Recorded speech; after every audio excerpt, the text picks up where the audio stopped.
Press conference Rahul Gandhi ji के पक्ष में और मोदी अडानी और उनके गठजोड़ से राष्ट्रीय संपत्ति को जो नुकसान पहुंचा रहे हैं उसके लिए रखी गई है। तो आपको मैं ये पूरा घटनाक्रम इस तरह थोड़ा बता देता हूँ कि थोड़ा जो पिछले दिनों में राहुल जी के साथ हुआ है उसका थोड़ा खुल के खुलासा हो जाए और आम आदमी को आपके माध्यम से समझ आ जाए कि क्या हुआ है। पिछली 7 फरवरी को लोकसभा में राहुल जी का 50 मिनट का भाषण हुआ था, जिसमें राहुल जी ने मोदी और अडानी की गठजोड़ की एक एक पोल खोल के रख दी, तो जिससे मोदी सरकार बौखला गई। तो उन्होंने ये सोच बनाई कि राहुल गांधी जी को कैसे इससे हटाया जाए। तो इसका खेल उस लोकसभा 7 फरवरी से शुरू हुआ था। तो इन्होंने राहुल गांधी जी के पुराने केस ढूंढने शुरू किए, जिसके माध्यम से इनकी सदस्यता खत्म करी जाए।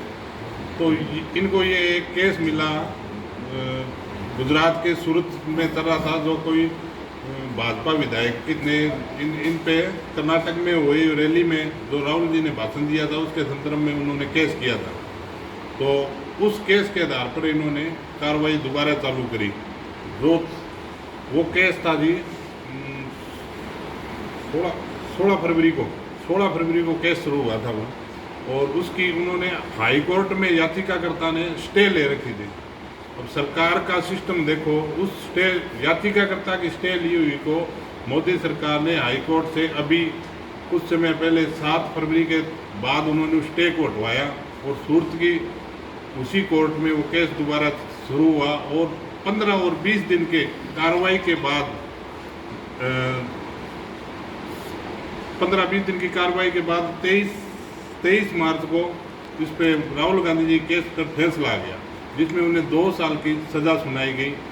तो ये भी इसमें सज़ा में भी ये था, यदि 1 साल 30 दिन तक ये सज़ा होती है तो राहुल गांधी जी की सदस्यता खत्म नहीं होती। ये सज़ा पूरी 2 साल की दी गई और उनकी सदस्यता को समाप्त किया गया। अगले ही दिन 24 मार्च को राहुल गांधी जी की सचिवालय के द्वारा सदस्यता को ख़त्म कर दिया गया।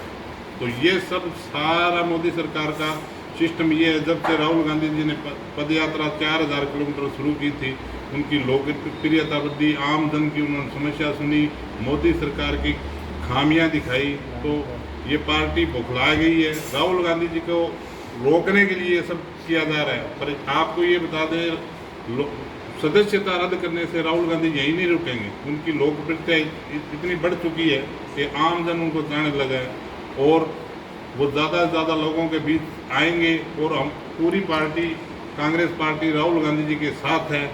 और हमारे को आगे का कार्यक्रम इस प्रकार है कि जैसे 3 तारीख से हम पोस्ट कार्ड वितरण करेंगे, जिसमें मोदी सरकार की कमियां, राहुल गांधी जी के किए हुए कार्य, लोगों को मिलना जुलना, सब नुक्कड़ सभा करके मंडल अध्यक्ष हमारे गांव घर घर तक सब पहुंचाएंगे। और इसके साथ ही हमारे साथ सभी जनप्रतिनिधि आए हुए हैं, ये अपनी अपनी बात रखेंगे।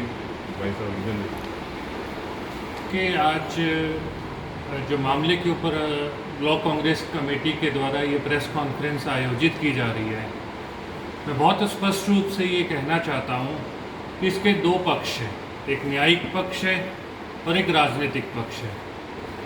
न्यायिक पक्ष का पूरी कांग्रेस इसका सम्मान करती है, जो न्यायालय ने जो फैसला किया है लेकिन जो इसका राजनीतिक पक्ष है उसके ऊपर हम आप इसका ध्यान देना चाहते हैं। मैं बहुत खुल के ये बात कहना चाहता हूँ कि राहुल गांधी, जिसको एक पार्टी ने पप्पू बनाने की कोशिश करी, उस पप्पू बनाने को लेकर उन्होंने हजारों करोड़ रुपया खर्च कर दिया उनकी इमेज को डाउन करने में। लेकिन जब उन्होंने भारत जोड़ो यात्रा निकाली, 3500 किलोमीटर की जब उन्होंने यात्रा निकाली, वो जन के जो मुद्दे उठाने लगे, जन संपर्क में आने लगे, तो उनका वो सारा बजट जीरो हो गया कि अरे ये तो व्यक्ति आम जन की आवाज़ उठाता है, ये तो पप्पू है ही नहीं। तो जब उन्होंने, अभी जो सुधीर जी बता रहे थे कि हमारी संसद जो लोकतंत्र का जिसे हम मंदिर कहते हैं, उसके अंदर उन्होंने एक आवाज़ उठाई कि जो ये अडानी जी है अडानी जी का जो ये शेल कंपनियों का 20,000 करोड़ का पैसा है, जो उन्होंने शेल कंपनियां क्या होती हैं मैं आपको बताऊं, जो राहुल गांधी जी ने जो सबसे बड़ा प्रश्न जो उठाया है, जिसकी वजह से उनकी सदस्यता गई है, मैं कहता हूं कि शेल कंपनियों का पैसा किसका है। उन्होंने एक ही प्रश्न संसद के अंदर उठाया था कि 20,000 करोड़ रुपया शेल कंपनियां क्या होती हैं? ऐसी कंपनियां जो सिर्फ कागज़ के ऊपर होती हैं, जिनका कोई भी भौतिक आप रूप में ना तो उनके कोई लेन देन होता, कागज़ के रूप में जो टैक्स हेवन कंट्रीज़ है वहाँ पे जो कंपनियां बनाई जाती हैं। अडानी ने ऐसी 34 शेल कंपनियां बनाई और उनका पैसा हमारे भारत की, चाहे वो पोर्ट्स हों, चाहे वो एयरपोर्ट्स हों, चाहे वो स्ट्रेटजिक जितना भी वहाँ पे हुआ, तो ये बहुत बड़ा प्रश्न था कि ये पैसा किसका है। तो जिसको लेके पूरी भाजपा के अंदर इस चीज़ की खलबली हो गई कि भी इस प्रश्न को कैसे बंद किया जाए।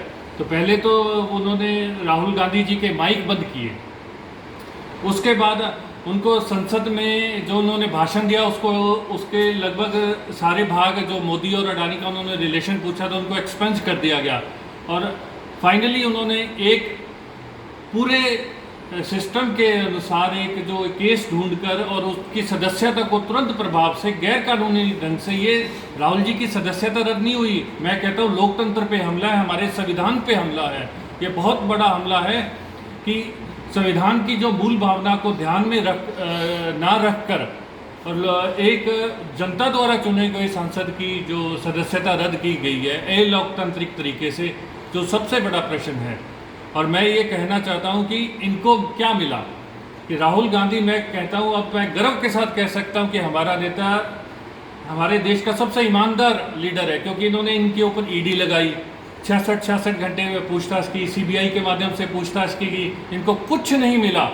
यदि इनको मिलता तो ये पहले ही उनको जेल में भेज देते। 10 साल से 9 साल से इनकी सरकार है, तो इनको क्या मिला? एक मानहानि का दावा, जिसके ऊपर उन्होंने चोरों को चोर कहा कि उनका आप किसी भी बयान उनका किसी भी कम्युनिटी के खिलाफ नहीं था, किसी भी कम्युनिटी को उन्होंने ये नहीं कहा कि ये कम्युनिटी, उन्होंने व्यक्तिगत नाम लेकर कहा।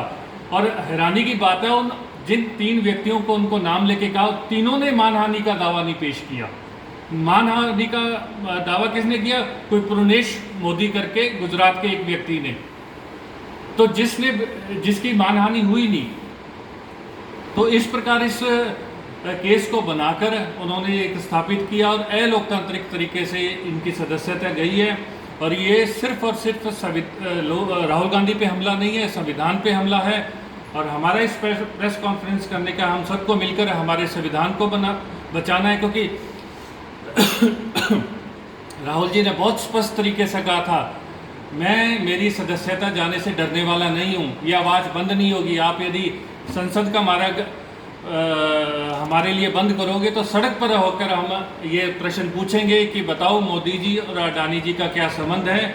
आज ब्लॉक कांग्रेस कमेटी भी यही सब प्रश्न पूछती है कि उन 34 शेल कंपनियों से, उन 34 शेल कंपनियों का पैसा किसका है और मोदी जी और अडानी जी का क्या संबंध है। इसका जवाब आज संगरिया ब्लॉक कांग्रेस कमेटी के सभी हम कांग्रेस कार्यकर्ता मांगते हैं। और राहुल जी के बारे में ये कहना चाहेंगे कि पूरा भारत राहुल जी का घर है, उन्होंने राहुल जी का बंगला छीना है, कोई दिक्कत नहीं, हमारे दिलों में राहुल जी बसते हैं, हर कांग्रेसी के दिल में और हर भारतीय के दिल में, क्योंकि वो भारतीयों की, हमारे आम किसानों की आवाज़ उठाते हैं। क्योंकि किसान आंदोलन हुआ था, राहुल गांधी जी ने 2014 के अंदर भी जिसको लेकर इनके खिलाफ एक अभियान चला, 2014 के अंदर भी भूमि अधिग्रहण बिल को लेकर उन्होंने आवाज़ उठाई थी। और आज जब 3 काले कानून हुए तब भी राहुल गांधी किसानों के साथ खड़े हुए थे। आज पूरा किसान, पूरी कांग्रेस, सब राहुल गांधी जी के साथ है। जय हिंद, जय भारत।